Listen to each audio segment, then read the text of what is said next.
मंगल भवन या मंगल हारी, द्रवौ सुदशरथ अजर बिहारी। सूर्पनखा रावण के बहिनी, दुष्ट हृदय दारुण जस अहिनी। पंचवटी सो गई एक बारा, देखी बिकल भई जुगुल कुमारा। शूर्पणखा नामक रावण की एक बहन थी, जो नागिन के समान भयानक और दुष्ट हृदय की थी। वह एक बार पंचवटी में गई और दोनों राजकुमारों को देखकर विकल हो गई। भ्राता पिता पुत्र उर्गारी, पुरुष मनोहर निर्कत नारी। होई विकल सकम नहीं नरो की, जिमिर विमनि द्रवर बेहि बिलोकी। काकभूषुंडी जी कहते हैं, हे गरुड़ जी, शूर्पणखा जैसी राक्षसी, धर्म ज्ञान शून्य कामांध स्त्री मनोहर पुरुष को देखकर, चाहे वह भाई पिता पुत्र ही हो, विकल हो जाती है और मन को नहीं रोक सकती। जैसे सूर्यकांत मणि सूर्य को देखकर द्रवित हो जाती है, ज्वाला से पिघल जाती है। रुचिर रूप धरि प्रभु पहि जाई, बोली बचन बहुत मुस्काई। तुम सम पुरुष नमो सम नारी, यह संजोग विधि रचा विचारी।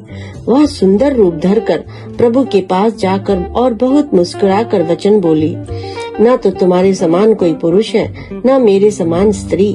विधाता ने यह संयोग बहुत विचार कर रचा है। मम अनुरूप पुरुष जग माही, देख्यो खोजी लोक तिहु नाही। ताते अब लगी रही हूँ कुमारी, मनुमाना कछु तुमहि निहारी। मेरे योग्य पुरुष जगत भर में नहीं है। मैंने तीनों लोकों को खोज देखा, इसी से मैं अब तक कुमारी हूँ। अब तुमको देखकर कुछ मन माना है। सीतई चितई कही प्रभु बाता, आई कुमार मोर लघु भ्राता। कई लक्ष्मण रिपु भगनी जानी, प्रभु बिलो की बोले मृदुबानी। सीता जी की ओर देखकर प्रभु श्री रामचंद्र जी ने यह बात कही कि मेरा छोटा भाई कुमार है। तब वह लक्ष्मण जी के पास गई। लक्ष्मण जी से शत्रु की बहन समझकर और प्रभु की ओर देखकर कोमल वाणी से बोले,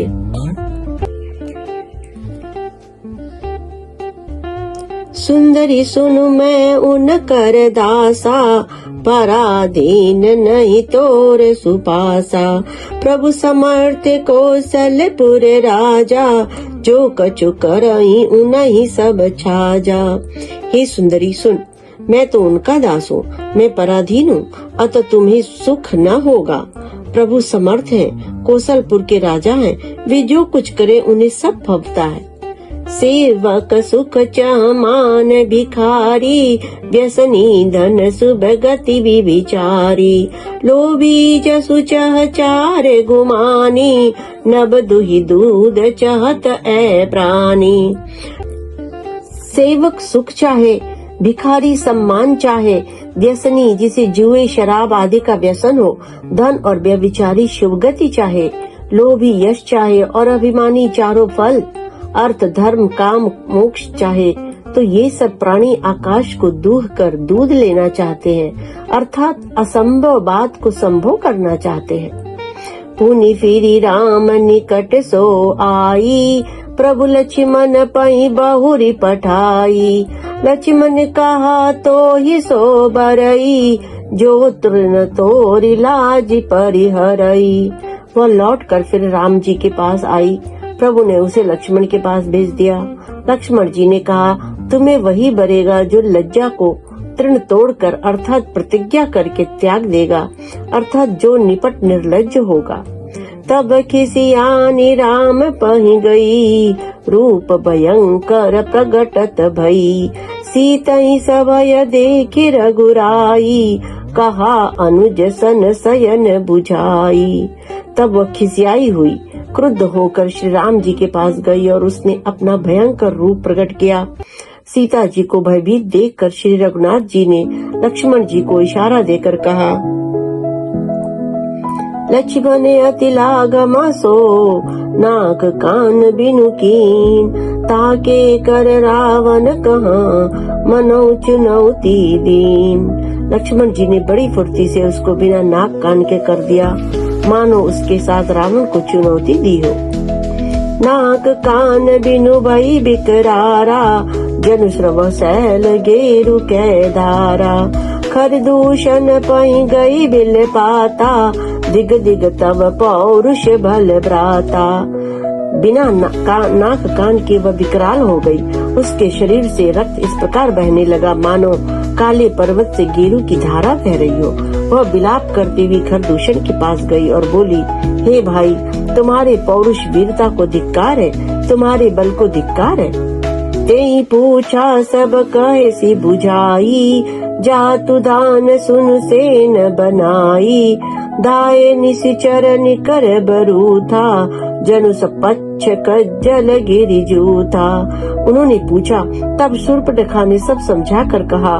सब सुनकर राक्षस सेना तैयार की। राक्षस समूह झुंड के झुंड दौड़े, मानो पंखधारी काजल के पर्वतों का झुंड हो। नाना बाहन नाना कारा, नाना युध धर घोर अपारा। शूर्पणखा आगे कर लीनी, अशुभ रूप श्रुति नासाहिनी। वे अनेकों प्रकार की सवारियों पर चढ़े हुए तथा अनेकों आकार सूरतों के हैं। वे अपार हैं और अनेकों प्रकार के असंख्य भयानक हथियार धारण किए हुए हैं। उन्होंने नाक कान कटी हुई अमंगल रूपिणी शूर्पणखा को आगे कर लिया। कथा विसर्जन होते सुनो वीर हनुमान, जो जन जहाँ से आय हो विदा हो हर्षाय। सियापति रामचंद्र की जय, उमापति महादेव की जय, पवन सुत हनुमान की जय। बोलो भाई सब संतन की जय।